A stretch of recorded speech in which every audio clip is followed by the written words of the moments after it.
You all ready? Let me know. Go. Good afternoon. Today the Home Secretary has laid before Parliament the second report of the Angiolini inquiry. As a non-statutory inquiry, the Home Secretary is responsible for publishing this report.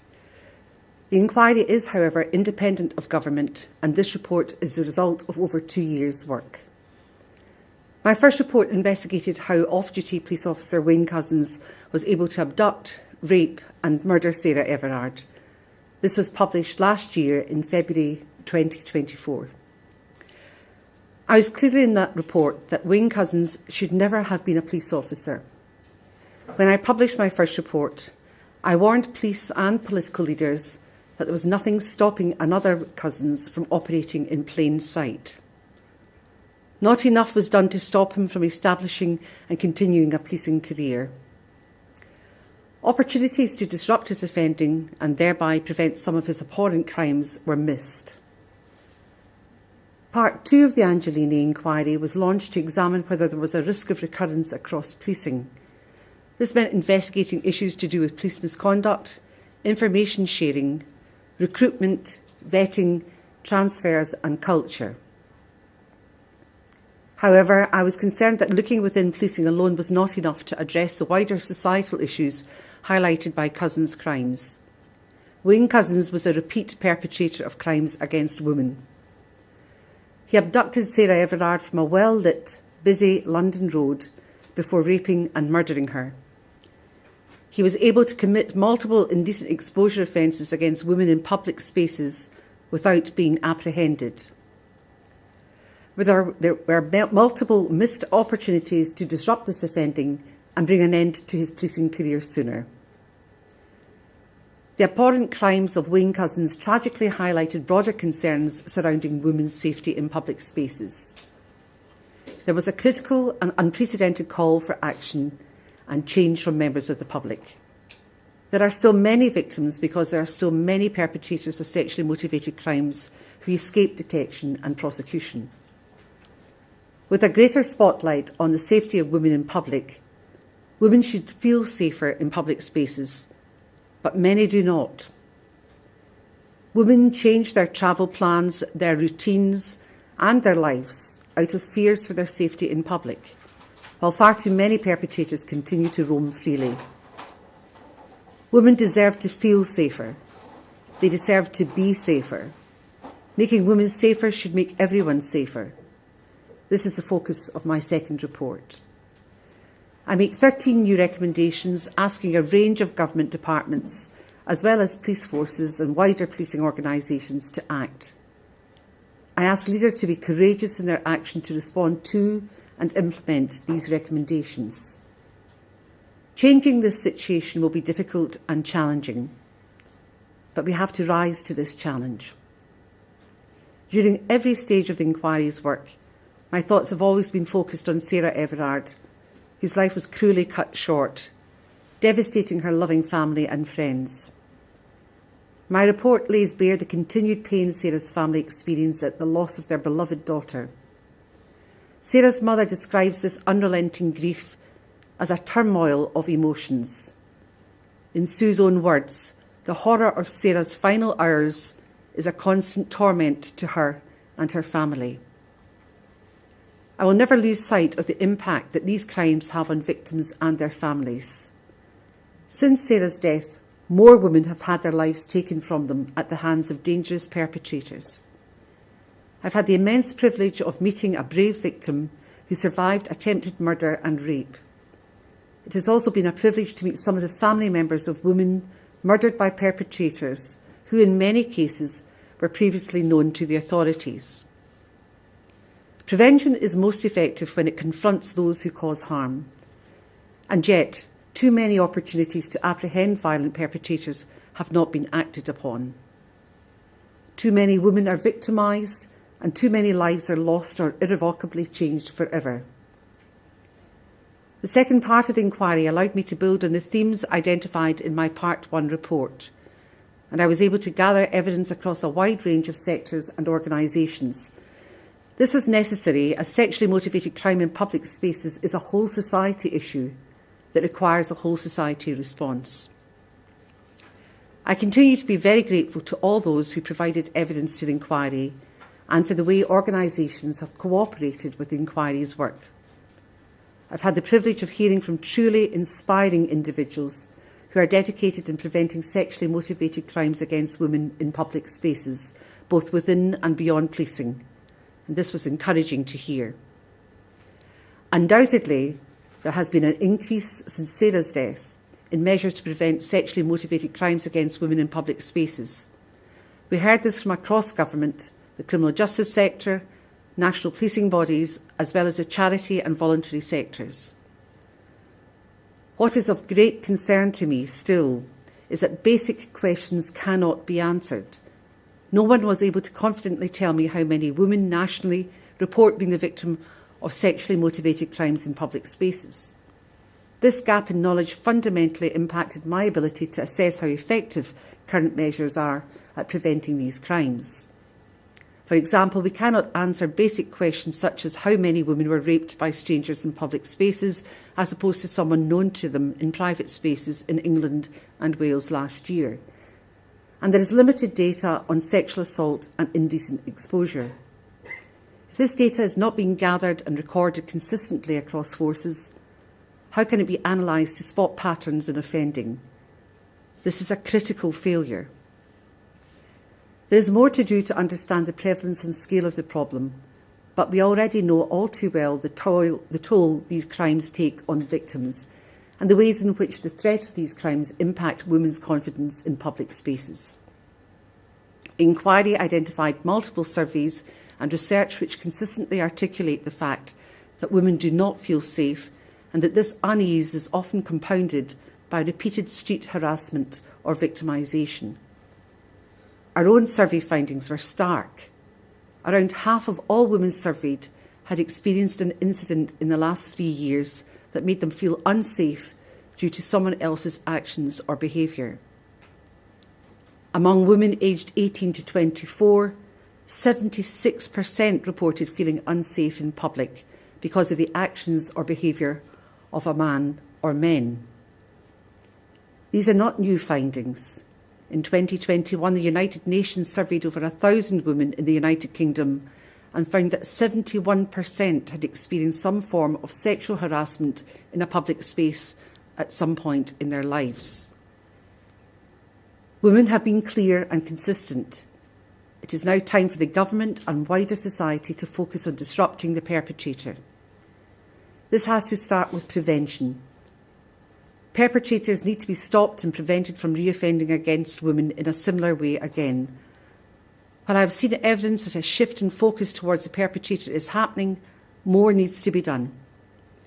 I have found that data on men who are the perpetrators of these crimes is limited and disjointed, further impacting the ability for anyone to get a grip of the issues and the solutions. This is not just in relation to early intervention. It includes ensuring measures are effective in preventing known offenders from committing further sexual offences against women in public spaces. Too many perpetrators are slipping through the cracks in an overworked system. Police, prison and probation resources are overstretched and underfunded. This is despite violence against women and girls being described as a national threat in the 2023 Strategic Policing Requirement. For the first time, the government outlined how police forces needed to coordinate the response and resources to tackle such crimes in line with other national threats. In parallel, the police made a national commitment to relentlessly pursue perpetrators and create safer spaces. In reality, I have found the response overall lacks what is afforded to other high-priority crimes, where funding and preventative activity, with sometimes little data on success, is the norm. Prevention is mentioned in almost every single violence against women and girls strategy, reflecting an increased awareness. However, too often, prevention in this space remains just words. Until this disparity is addressed, violence against women and girls cannot credibly be called a national priority. Funding also remains a critical challenge. This is not just about tackling sexually motivated crimes against women in public spaces. It spans violence against women and girls more broadly. The inquiry found chronic underfunding across the criminal justice system. Victim services, research into prevention and perpetrator intervention programmes all fall short. Where there is funding, it is very often fragmented and inefficiently allocated. Organisations seeking financial recognition and support, often already overstretched, must fight relentlessly for even the smallest pots of money, time and time again. I am in no doubt that proving that a crime has been prevented can be difficult. At the heart of prevention activity is the aim of stopping something happening, which in itself is hard to establish. This issue is heightened by an already overstretched and demanding environment. Yet, despite these barriers, many excellent initiatives are being delivered at local levels by passionate individuals who often go above and beyond their day jobs. These efforts operate in a system that struggles to provide a mechanism or funding to scale up even the most promising measures. The inquiry found that there are 1,000 flowers blooming in this space, reflecting a genuine commitment to improvement, but which are not being delivered consistently across England and Wales. Progress requires courage and stable funding to recognise promising initiatives and to look beyond the immediate to the long term. Sadly, I have seen duplication, siloed working and inconsistency scattered across England and Wales.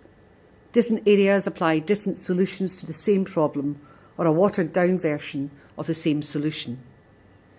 This is creating an unacceptable level of inconsistency.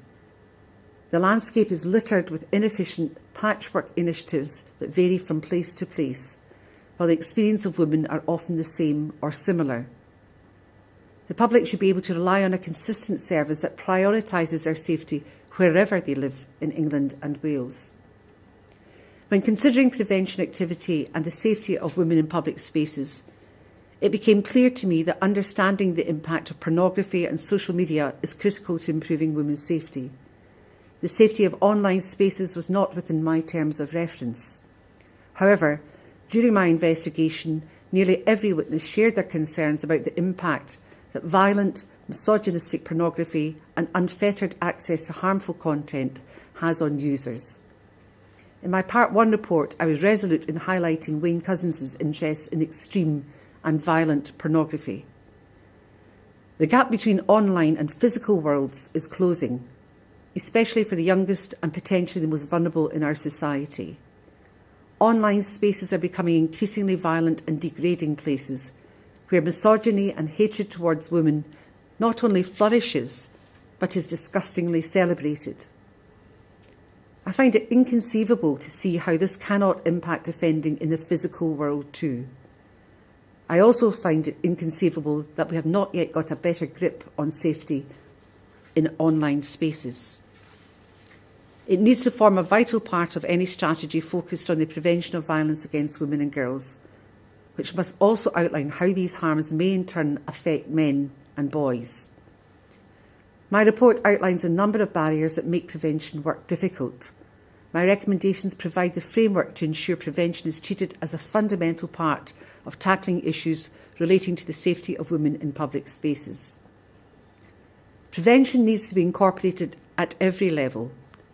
Society needs to stop normalising misogynistic perpetrator behaviour, and authorities need to start intervening early by targeting places and people that are known to be risks. Similarly, intervening and tackling offending patterns of known offenders, whether this be through custodial sentencing,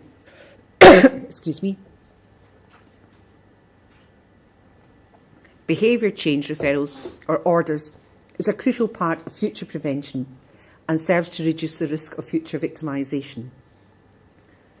I call on all sectors and society to work together.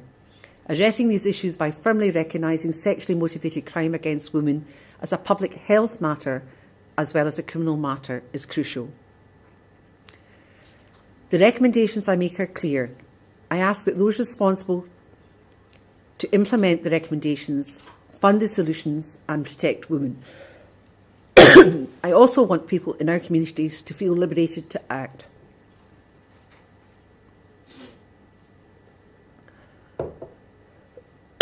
excuse me. This is to ensure, as far as possible, the safety of each other in public. I also call for better data recording and collection, supported by strong and collaborative leadership, unified by a shared goal and clear communication. Underpinning all of this is a need for properly sustained investment in measures we already know work. I ask leaders to be courageous. I therefore call for urgent implementation on a focused set of key measures. In particular, 2 successful policing measures, Project Vigilant, which started in Thames Valley Police, and Operation Soteria, which started in Avon and Somerset Police. It was rare to find examples of measures so closely aligned at addressing specifically the crimes of interest set out in the terms of reference of this report. I call for urgent national implementation and long-term consistent funding of these measures, and argue that the challenge is not a lack of ideas, but a lack of coordination and a shared momentum. None of the recommendations I make should be received with surprise. In fact, some of my recommendations seek to echo reports that have already been published in the last 12 months. The Independent Pornography Review, the 2025 Girl Guiding Attitudes Survey, and reports by the Home Affairs Committee and the National Audit Office on the effectiveness of tackling violence against women and girls. So many of these reports, reviews, surveys and investigations are saying the same thing. It has been over 4.5 years since the abduction, rape and murder of Sarah Everard, and 22 months since the publication of my Part 1 report. During this time, countless other women have been victimised by perpetrators in public spaces. A month after my Part 1 report, I was pleased to receive unanimous agreement across policing and government who accepted all of the recommendations. This demonstrated that those responsible understood that my report recommendations were an urgent action call. My second report lays bare the reality. Despite widespread support for the level of change needed, the lack of consistent and unified action to implement all of the Part 1 recommendations is deeply disappointing. Despite this, I remain open to the possibility that this will change. I don't underestimate the difficulty of making that change a reality. Getting the data is difficult, evaluation is hard, and results may take time. However, sexually motivated crimes against women are not inevitable. We want women and those who offend against them to know that we do not tolerate these crimes. Looking ahead to the festive period, when many women will be travelling and meeting friends and family, I continue to be worried about their safety in public spaces. There is no better time to act than now. I want leaders to quite simply get a move on. There are lives at stake. During this inquiry, I've had the privilege of working with an outstanding and dedicated team of civil servants. The inquiry has much more work to do. My next and third report will look at policing in more detail and address the same issues identified in relation to recruitment, vetting, transfers, standards and culture. My fourth and final report will address the shocking crimes committed by David Carrick and seek to understand how he was able to remain in policing for such a long period of time. Thank you.